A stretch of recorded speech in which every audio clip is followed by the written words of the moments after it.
जय हिंद दोस्तों, स्वागत है आपका अपना चैनल नीडी जीएस में। इस वीडियो में हर एक एग्ज़ाम के लिए काफ़ी महत्वपूर्ण क्वेश्चन को सेट किया गया है, जो कि किसी भी एग्ज़ाम के लिए काफ़ी हेल्पफुल होंगे। तो आप लोग इस वीडियो को शुरू से अंत तक ज़रूर देखिएगा और काफ़ी कम समय में आपको काफ़ी बेहतरीन लाभ मिलेगा। तो चलिए समय को बिना गंवाए चलते हैं प्रश्न की ओर और देखते हैं पहला प्रश्न। पहला प्रश्न है कि मिस्र के राजाओं को क्या कहा जाता था। दोस्तों, मिस्र के राजाओं को फ़राओ कहा जाता था। क्या? फ़राओ कहा जाता था मिस्र के राजाओं को। देखते हैं अगला प्रश्न। अगला प्रश्न है कि स्वास्तिक चिन्ह सभ्यता का देन है। मतलब किस सभ्यता का देन है? स्वास्तिक चिन्ह किस सभ्यता का देन है? तो ये आपका सिंधु सभ्यता का देन है। स्वास्तिक चिन्ह किस सभ्यता का देन है? तो ये सिंधु सभ्यता का देन है। सही जवाब हो जाएगा सिंधु सभ्यता। अगला प्रश्न देखते हैं। अगला प्रश्न है कि सबसे पहले किस जानवर को पालतू बनाया गया था। तो दोस्तों, सबसे पहले कुत्ता को पालतू बनाया गया था। किसको? कुत्ता को सबसे पहले पालतू बनाया गया था। अगला प्रश्न देखते हैं। अगला प्रश्न है कि राष्ट्रीय योजना समिति के अध्यक्ष कौन थे। राष्ट्रीय योजना समिति के अध्यक्ष कौन थे? तो ये हो जाएगा पंडित जवाहरलाल नेहरू। कौन? पंडित जवाहरलाल नेहरू। दोस्तों, अगर आप लोग वीडियो पर पहली बार आए हैं, हमारे चैनल पर पहली बार आए हैं, तो चैनल को सब्सक्राइब जरूर कर लीजिएगा और वीडियो को लाइक शेयर कर दीजिएगा, ताकि अगले आदमी को भी लाभ मिल सके। देखते हैं अगला प्रश्न। अगला प्रश्न है कि प्रथम पंचवर्षीय योजना में किसी को नहीं, किस को प्राथमिकता दी गई थी। यानी किस सेक्टर को या किस क्षेत्र को प्राथमिकता दी गई थी। तो ये आपका सही जवाब हो जाएगा कृषि क्षेत्र को प्राथमिकता दी गई थी। प्रथम पंचवर्षीय योजना में कृषि क्षेत्र को प्राथमिकता दी गई थी। नेक्स्ट प्रश्न देखते हैं। अगला प्रश्न है कि द्वितीय पंचवर्षीय योजना किस मॉडल पर आधारित थी। द्वितीय पंचवर्षीय योजना किस मॉडल पर आधारित थी। तो यह आधारित थी पीसी महालनोबिस मॉडल पर। किस मॉडल पर? पीसी महालनोबिस मॉडल पर आधारित थी द्वितीय पंचवर्षीय योजना। अगला प्रश्न को देखते हैं। अगला प्रश्न है कि तृतीय पंचवर्षीय योजना का असफलता, यहाँ पे क्या होगा? असफलता का क्या कारण था? सफलता नहीं होगा, यहाँ पे असफलता होगा। असफलता का क्या कारण था? तृतीय पंचवर्षीय योजना जब लागू हुआ तो उसका असफलता का क्या कारण था? तो आपको पता होगा दोस्तों कि 1965 में भारत पाकिस्तान के साथ युद्ध हो गया था। 1962 में चीन पाकिस्तान के साथ युद्ध हुआ। चीन के साथ हमारा युद्ध हुआ। उसके तुरंत बाद भयंकर अकाल पड़ गया था। ये तीन कारण प्रमुख थे जो कि तृतीय पंचवर्षीय योजना को असफल कर दिए थे। यानी पूरी तरह से यह असफल हो गया था। जब युद्ध का माहौल बनता है तो आपको पता है कि क्या स्थिति होता है। अगला प्रश्न देखते हैं अब। गन पाउडर किसका मिश्रण होता है। गन पाउडर किसका मिश्रण होता है दोस्तों? तो ये सल्फर, चारकोल एवं सोरा, ये तीन चीज़ का मिश्रण होता है। सल्फर, चारकोल और सोरा, इनका मिश्रण होता है कौन? Gun powder. सल्फर, चारकोल एवं सोरा का मिश्रण होता है कौन? Gun powder. अगला प्रश्न देखते हैं। तत्काल ऊर्जा के लिए खिलाड़ियों को क्या दिया जाता है। तत्काल ऊर्जा प्राप्त करने के लिए खिलाड़ियों को कार्बोहाइड्रेट दिया जाता है। कार्बोहाइड्रेट दिया जाता है जिससे कि उन्हें तुरंत ऊर्जा मिल जाता है। अगला प्रश्न देखते हैं।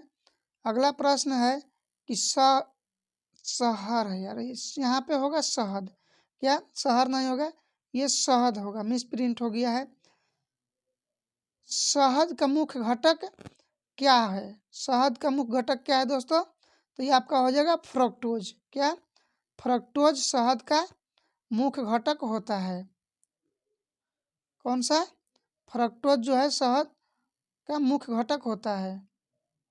देखते हैं अगला प्रश्न। अगला प्रश्न है कि दर्द निवारक दवाई को क्या कहा जाता है। तो इसे एनाल्जेसिक कहा जाता है। क्या? एनाल्जेसिक दर्द निवारक दवाई को कहा जाता है। अगला प्रश्न को देखते हैं। अंडे के किस भाग में प्रोटीन पाया जाता है। दोस्तों, आपको पता होगा कि अंडा के दो भाग होता है। एक वाइट होता है जो कि बाहरी आवरण होता है, और अंदर में होता है पीला सा। तो बाहरी के जो भाग होता है वाइट, इसी में प्रोटीन पाया जाता है। यानी उजले भाग में प्रोटीन पाया जाता है। अगला प्रश्न को देखते हैं। दूध के प्रोटीन को पचाने के लिए कौन सा एंजाइम का उपयोग होता है, यानी दूध के प्रोटीन को पचाने वाला एंजाइम कौन सा है, तो ये रेनिन है। कौन सा एंजाइम? रेनिन एंजाइम जो है यही दूध के प्रोटीन को पचाता है। प्रोटीन वैसे काफ़ी जटिल प्रक्रिया द्वारा पचता है। इसमें प्रोटीन में कितने अमीनो एसिड होते हैं, तो 20 अमीनो एसिड होते हैं, जिसे पचाना काफ़ी ज़्यादा मुश्किल होता है। तो इसे पचाने के लिए रेनिन उपयोग होता है दूध के प्रोटीन को पचाने के लिए। प्रयोगशाला में यूरिया का संश्लेषण सर्वप्रथम किसने किया था? प्रयोगशाला में सबसे पहले यूरिया का संश्लेषण वोहलर ने किया था। किसने? वोहलर ने सबसे पहले यूरिया का संश्लेषण किया था प्रयोगशाला में। और ये कब किए थे आप लोग हमें कमेंट बॉक्स में बताएंगे इसका जवाब कि कब यूरिया का संश्लेषण किए थे वोहलर। अगला प्रश्न देखते हैं। भारत की आकस्मिक निधि यानी इमरजेंसी फंड का गठन कब हुआ था? तो ये आपका 1948 ईस्वी में हुआ था। कब? इमरजेंसी फंड का कब गठन हुआ था? तो 1948 में। अगला प्रश्न देखते हैं। किसी भी राज्य में राष्ट्रपति शासन किस अनुच्छेद के तहत लगाया जाता है? किस अनुच्छेद के तहत किसी भी राज्य में राष्ट्रपति शासन लगता है? तो ये 356 अनुच्छेद के तहत लगता है राष्ट्रपति शासन किसी भी राज्य में। कौन सा अनुच्छेद के तहत? तो 356 अनुच्छेद के तहत राष्ट्रपति शासन लगता है। ये कौन लगाता है आपको पता होगा, ये राष्ट्रपति के द्वारा लगाया जाता है। उस टाइम वहाँ पे कौन शासन करते हैं? तो राज्यपाल शासन करते हैं। राज्यपाल देख रेख करते हैं, मुख्यमंत्री नहीं होते हैं जब राष्ट्रपति शासन लगता है। अब विश्वास प्रस्ताव द्वारा हटाए जाने वाले एकमात्र प्रधानमंत्री कौन है? अभी तक के इतिहास में जब से भारत आज़ाद हुआ है तब से लेकर अब तक एक ऐसे प्रधानमंत्री हुए हैं जो अविश्वास प्रस्ताव लाकर हटाए गए थे। कौन थे वो? तो विश्वनाथ प्रताप सिंह इसका सही उत्तर हो जाएगा। कौन? विश्वनाथ प्रताप सिंह थे जिन्हें अविश्वास प्रस्ताव लाकर हटा दिया गया था। यानी इन्होंने अपने बहुमत को सही साबित नहीं किए होंगे, बहुमत को साबित नहीं कर पाए होंगे, जिसके कारण अविश्वास प्रस्ताव ला गया। देखते हैं अगला प्रश्न। प्रशांत महासागर का चौराहा किसे कहा जाता है? प्रशांत महासागर का चौराहा हवाई द्वीप को कहा जाता है। किसे? हवाई द्वीप को प्रशांत महासागर का चौराहा कहा जाता है। अगला प्रश्न देखते हैं। अगला प्रश्न क्या है? वायुमंडल में सर्वाधिक मात्रा में पाए जाने वाला गैस कौन सी है? वायुमंडल में सर्वाधिक मात्रा में पाए जाने वाला गैस कौन सी है? तो ये आपका हो जाएगा नाइट्रोजन। कौन? नाइट्रोजन गैस जो है ये वायुमंडल में सर्वाधिक मात्रा में पाई जाती है। अगला प्रश्न की ओर चलते हैं।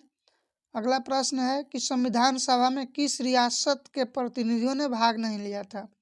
तो ये हैदराबाद के प्रतिनिधियों ने भाग नहीं लिया था। कौन?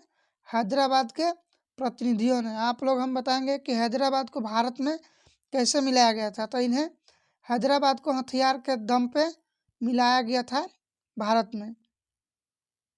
अगला प्रश्न देखते हैं। बाघ परियोजना का शुभारंभ कब हुआ था? बाघ परियोजना का शुभारंभ कब हुआ था? तो 1 अप्रैल 1973 को हुआ था। 1 अप्रैल 1973 को हुआ था बाघ परियोजना का शुभारंभ।